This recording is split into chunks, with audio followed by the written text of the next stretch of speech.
बेशक इंसानों ने बहुत सी मिथोलॉजीज को जन्म दिया है और इन मिथोलॉजीज में हमें कई अद्भुत और रहस्यमय प्राणियों के किस्से मिलते हैं। लेकिन क्या ये माइथिकल क्रिएचर्स सिर्फ कहानियों का हिस्सा हैं या फिर ये सच में कभी इस दुनिया में मौजूद थे? ये जानने के लिए इस वीडियो को अंत तक देखें। नंबर 7, विशाल सांप, जायंट सर्पेंट्स। दोस्तों, विशाल सांप किसी भी एक कहानी या मिथोलॉजी में सीमित नहीं है। अगर आप नॉर्स मिथोलॉजी को देखें तो आपको जोरमुंगंदर जैसा विशाल सांप देखने को मिलेगा। वहीं मिस्र की मिथोलॉजी में अपोफिस नाम का दैत्याकार सांप प्रसिद्ध है। इतना ही नहीं, इससे भी पुरानी हिंदू धर्म की मान्यताओं में हमें वासुकी नाम का विशाल सांप मिलता है। असल में ये सांप सिर्फ कहानियों का हिस्सा नहीं थे, बल्कि ये धरती पर हकीकत में मौजूद थे। खासतौर पर मैं यहाँ टाइटानोबोआ और वासुकी इंडिकस की बात कर रहा हूँ। टाइटानोबोआ की लंबाई करीब 42 फीट तक हुआ करती थी और वहीं वासुकी इंडिकस की लंबाई 50 फीट तक होती थी। ये सांप अपने समय के सबसे बड़े और खतरनाक शिकारी माने जाते थे, जो अपने शिकार को दम घुटने पर मजबूर कर देते और फिर निगल जाते। टाइटानोबोआ मुख्यतः उत्तरी अमेरिका के जंगलों में पाए जाते थे, जहां आज का अमेजन जंगल है। वहीं वासुकी इंडिकस भारत के गुजरात राज्य में खोजे गए हैं, जो संकेत देता है कि प्राचीन भारत में ये विशाल सांप मौजूद थे। यही वजह है कि इनका नाम हिंदू धर्म के वासुकी से लिया गया है।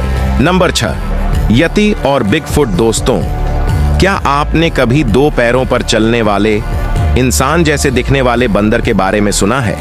हिमालयन संस्कृति में इसे यति के नाम से जाना जाता है। यह अजीब सा जानवर ठंडे और ऊंचे पहाड़ों के पास रहने के लिए मशहूर है। 1951 में माउंट एवरेस्ट के पास इसके फुटप्रिंट्स देखे गए थे। उस वक्त सभी को लगा कि शायद यति की असली तस्वीर मिल गई, लेकिन बाद में पता चला कि वो एक भालू के फुटप्रिंट्स थे। हैरान कर देने वाली बात है ना? पर यह कहानी यहीं खत्म नहीं होती। इसी रहस्यमय प्राणी का एक और वर्जन, जो उत्तरी अमेरिका में नेटिव अमेरिकन्स के बीच काफी पॉपुलर है, बिगफुट के नाम से जाना जाता है। इस प्राणी को भी 1967 में रिकॉर्ड किया गया था।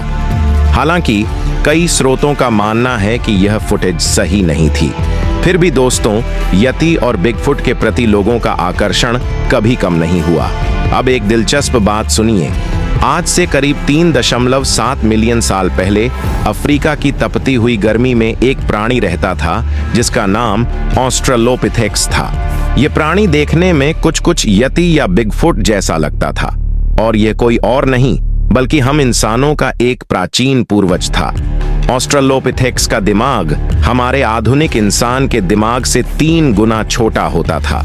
इस वजह से न तो यह बात कर सकते थे। Number 5, unicorn. दोस्तों, यूनिकॉर्न जैसे जीव का सबसे पहला प्रमाण कहीं और नहीं बल्कि पाकिस्तान और भारत की प्रसिद्ध सिंधु घाटी सभ्यता के अवशेषों में मिलता है। कई लोग इसे सिर्फ एक काल्पनिक प्राणी मानते हैं, लेकिन दोस्तों, ऐसा जीव इस दुनिया में जरूर कभी था।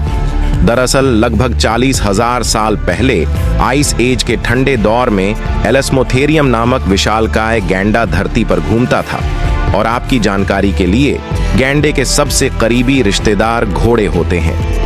अगर हम एलस्मोथेरियम के सींग के आकार की तुलना करें तो वह एक इंसान के बराबर होता था, और यही वजह है कि यह इस दुनिया का सबसे बड़ा सींग वाला जानवर माना जाता है। कुल मिलाकर जलवायु परिवर्तन और आधुनिक मनुष्यों के आगमन के कारण यह जीव विलुप्त हो गया था। नंबर 4, थुल्हू। दोस्तों, थुल्हू एक आधुनिक मिथक है, जिसे पहली बार 1928 में द कॉल ऑफ थुल्हू नामक काल्पनिक कहानी में प्रस्तुत किया गया था। इसमें थुल्हू को एक खौफनाक ऑक्टोपस जैसा विशालकाय राक्षस बताया गया है, जो समुद्र की गहराई में रहना पसंद करता है। अगर आप क्रीटेशियस काल के समय में जाएंगे तो आपको वाकई समुद्र की गहराई में थुल्हू जैसे खौफनाक विशालकाय संवेदनशील जीव देखने को मिलते। इसकी सबसे बड़ी मिसाल टुसोटेथिस है, जो लगभग 40 फीट लंबा होता था, जो 2 जिराफ के बराबर था। इसी वजह से टुसोटेथिस आराम से मोजोसर जैसे बड़े जानवरों का शिकार करता था। माना जाता है कि यह 66 मिलियन साल पहले एस्टेरॉयड के प्रभाव के कारण विलुप्त हो गया था। नंबर 3, ड्रैगन्स को आपने किसी न किसी फिल्म या सीरीज में तो जरूर देखा होगा। पूर्वी संस्कृतियों में इन्हें अक्सर बिना पंखों के दिखाया गया है, जबकि पश्चिमी संस्कृतियों में ये बड़े पंखों वाले विशालकाय प्राणी के रूप में दिखाए जाते हैं। माना जाता है कि ड्रैगन्स की यह कल्पना डायनासोर के जीवाश्मों से उत्पन्न हुई और इन्हें देखकर ही उन्होंने ड्रैगन्स जैसे काल्पनिक जीवों की कल्पना की। लेकिन करीब 66 मिलियन साल पहले ड्रैगन्स को सोचने की जरूरत नहीं थी, क्योंकि उस समय धरती पर सबसे बड़ा उड़ने वाला जीव क्वेटजालकोटलस मौजूद था। यह उड़ने वाले रेप्टाइल्स के समूह टेरोसॉर्स का हिस्सा था। इनका आकार इतना विशाल था कि इनका पंखों का फैलाव 2 इंसानों के बराबर होता था। ये आसानी से मरे हुए डायनासोर और उनके बच्चों का शिकार कर लेते थे। लेकिन यह समूह क्रिटेशियस एक्सटिंक्शन इवेंट के दौरान पूरी तरह विलुप्त हो गया। नंबर 2, ड्वार्फ्स को हम सभी ने बचपन में कार्टून और फिल्मों में देखा है, लेकिन यह कोई नई कल्पना नहीं है। इनका जिक्र तो 1300 साल पुरानी नॉर्स माइथोलॉजी में भी मिलता है।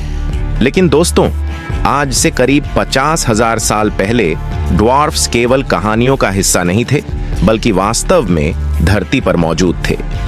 यहां मैं बात कर रहा हूं होमो फ्लोरेसिएंसिस नाम की इंसानों की सबसे छोटी प्रजाति की। इनका आकार आधुनिक इंसानों की तुलना में बहुत छोटा था, इसलिए संभव है कि उस समय इन्हें कोमोडो ड्रैगन जैसे खतरनाक जानवरों का सामना करना पड़ता होगा। वैज्ञानिकों का मानना है कि करीब 1 लाख साल पहले यह प्रजाति इंडोनेशिया के फ्लोर्स द्वीप पर पहुंची थी। इस द्वीप पर आइलैंड ड्वार्फिज्म नामक प्रक्रिया के कारण ये छोटे आकार में विकसित हो गए और इन्हें फ्लोरेस मैन कहा जाने लगा। Number 1, Loch Ness monster. करीब 1500 सालों से स्कॉटलैंड की लोचनेस झील में एक रहस्यमय मॉन्स्टर देखने का दावा किया जा रहा है। लोग बताते हैं कि इस मॉन्स्टर की लंबी गर्दन है और यह किसी डायनासोर जैसा दिखता है। हालांकि आज तक ऐसी कोई जीवित प्रजाति खोजी नहीं गई है। विशेषज्ञ मानते हैं कि यह केवल एक काल्पनिक प्राणी है। लेकिन दिलचस्प बात यह है कि 66 मिलियन साल पहले ऐसा प्राणी सच में मौजूद था, जिसे हम प्लेसियोसॉरस के नाम से जानते हैं।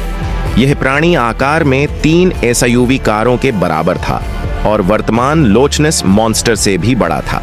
प्लेसियोसॉरस ने धरती पर 150 मिलियन वर्षों तक राज किया, लेकिन क्रिटेशियस एक्सटिंक्शन के दौरान यह भी विलुप्त हो गया। अब सवाल उठता है कि यदि प्लेसियोसॉरस इतने पुराने समय में विलुप्त हो गए थे, तो लोग 1500 सालों से लोचनेस मॉन्स्टर को कैसे देख रहे हैं? शायद किसी को प्लेसियोसॉरस का जीवाश्म मिल गया होगा और उसी से प्रेरित होकर लोचनेस मॉन्स्टर की कहानी बना दी गई होगी।